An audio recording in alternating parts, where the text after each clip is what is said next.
Hello students, welcome to week 4 for York College Research Methods. This week we are studying mixed methods research and what that means to intertwine and intermingle two different types of qualitative and quantitative research into one study. So Dr. Romo here, and I wanted to take a second and chat with you and let you know we have one unit objective this week, so one major thing we're trying to accomplish, which is that you should be able to distinguish the different types of questions used when conducting research. So we have an assignment that's based off developing surveys and whatnot, and you will be focusing on that this week as your primary objective in the course content. We have some guiding questions that we're looking at. We want to be able to answer the question, what characteristics distinguish differences in mixed methods research? Why would researchers use mixed method research, and what and how and when might a research project, action research project be utilized? So those are some things that I want you to keep in mind as you're moving through the content. I know a lot of you are in education and leadership, and so it's really good to kind of sit down and think about those things from that perspective of what your end goal is for this week. We have discussion 4A. I put 4 things here on the slide just to kind of let you know of what I'm looking for in your answers. So remember, your post should be about 100 words, and then your replies to each student should be at least 50 words. 2 replies are required. This discussion is centered around understanding survey research, understanding the significance, and establishing that you have a sound knowledge of what the significance is of survey research, as well as your engagement with others in the course material, and talking about your experiences in conducting surveys or participating in one. So those are some of the things that I am looking for in your assignment. Remember, I really view these discussions as an extension of what we would be chatting about if we were meeting in a live classroom. So I really am looking to see that engagement. I'm saying, how are you, yes, answering the questions, but more importantly, engaging with your peers. How are you facilitating a conversation if we were to be talking about this in a live setting? Those are some of my major goals for you in the course discussions. Assignment 4B is developing a survey questionnaire. Now, in that, you will need to have 8 questions, and they're all specific types. This is found directly in the reading. So you should have a dichotomous question, a nominal question, a ranking question, one using a Likert scale, one that is involving some type of semantic differential scale, and a thermometer scale, an interval scale, a ratio scale. So I'm looking for that. That's the primary thing I'm looking for in your survey, is did they develop each question type correctly according to what's put in the course text. So that means look at the examples that are in the course text. There is a good explanation about what these questions are, but also look at the examples that they provide and try to structure your question off of that. Make sure you also label the questions. So you have 8 questions in this survey. Make sure you put question 1, Likert scale. So I can clearly see that was your intent. Sometimes it's not always easily identifiable when I read it, which means that you may not have constructed the question correctly. So I do want you to receive credit for each type of question you receive, and then if it was constructed correctly. So if you incorrectly constructed a thermometer scale, and I can't identify by looking at that question that is utilizing a thermometer scale that is a thermometer scale, then you will get credit for developing a thermometer scale. Once I go through all the questions, I'll say, oh, this question's missing. So make sure you put those labels on there so it's easy for me to identify, and I can really make sure that you're getting the most value in terms of feedback from me in this particular assignment.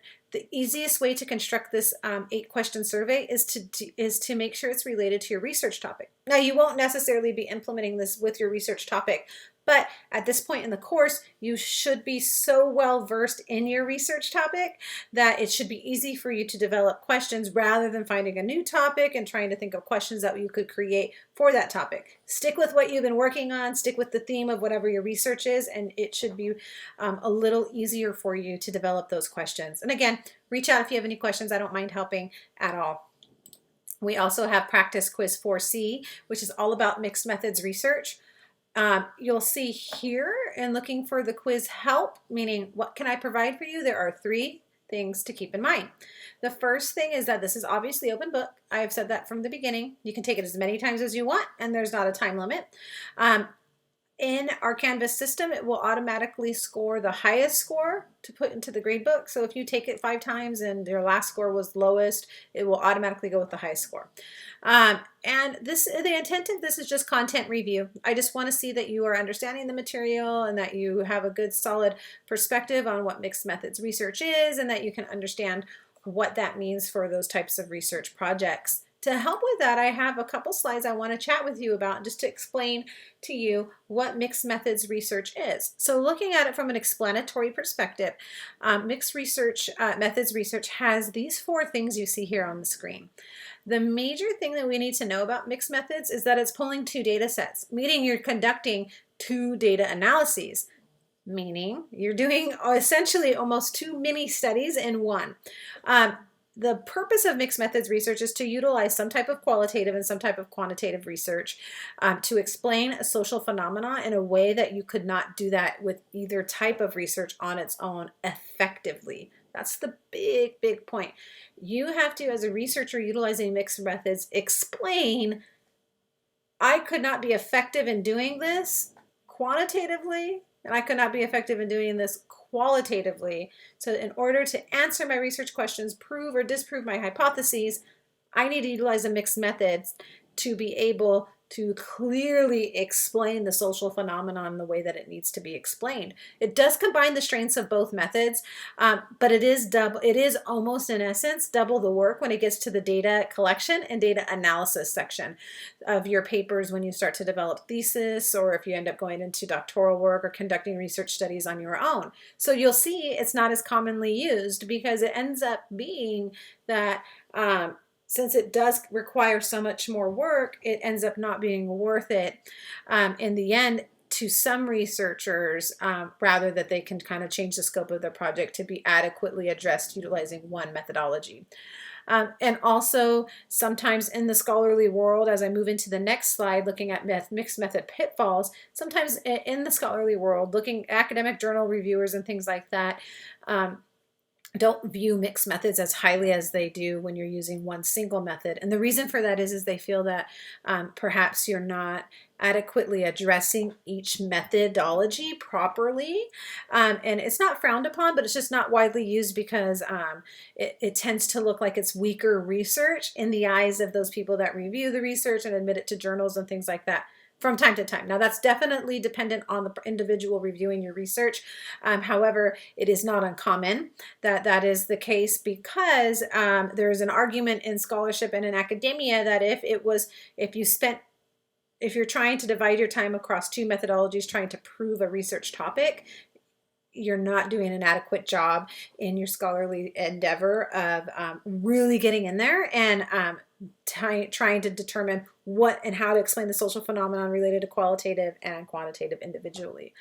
So the pitfall of this leads into these 3 things you see here. What I just described is some of the opinion in the scholarly world of mixed methods, but also that it just doesn't fully explain either method well. You don't have enough time to adequately explain that in a data analysis section if you have split it into 2, because you have to do justice to each methodology, but you're still constrained to whatever the page requirements is of that data analysis. And so you're just not, your time is going to be strained. So we don't get the full explanation of qualitative, we don't get the full explanation of quantitative and mixed methods. We get a little bit of both to answer these research questions.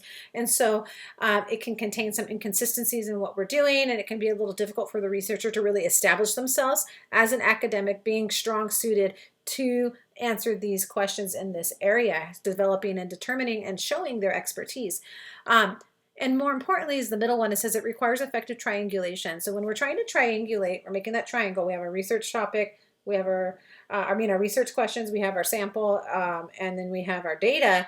We want to triangulate that. We want to connect all of them.